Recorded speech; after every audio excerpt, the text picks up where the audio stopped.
মান আকালা তিবান ওয়া আমিলা বিসুন্নাতিন ওয়া আমিনান নাস বাওয়াইকাহু দাখালাল জান্নাহ। সংক্ষিপ্তভাবে বলে দিচ্ছি, রাসূল আকরাম সাল্লাল্লাহু আলাইহি ওয়াসাল্লাম বলেন,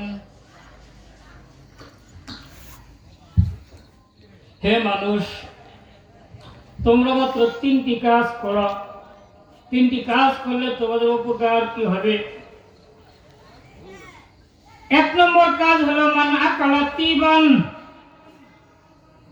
তোমরা হালাল ভক্ষণ করো, হালাল খাও, হালাল রিজিক খাও। দুই নম্বর কি ওয়া আমিলা বিসুন্নাতিন, আল্লাহর রাসূল সাল্লাল্লাহু আলাইহি সাল্লামের সুন্নাত অনুযায়ী আমল করো। দুই নম্বর কি? নবীর সুন্নাত অনুযায়ী আমল করো। তিন নম্বর কি? ওয়া আমিনান নাস বাওয়াইকাহু,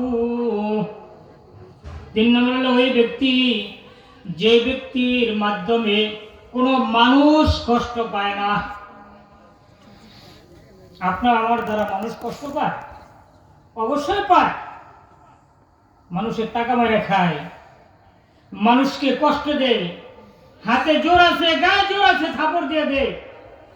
কত মানুষকে আপনাকে কি করতেছে বিচারকরা জুতা দিয়া, বোর জুতা দিয়া কি করছে, পিটাইতে পিটাইতে মেরে ফেলাইতেছে।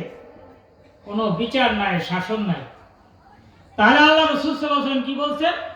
ওয়া আমিনান নাস বাওয়াইকাহু, মানুষ যে ব্যক্তির খারাপি থেকে নিরাপদ থাকবে।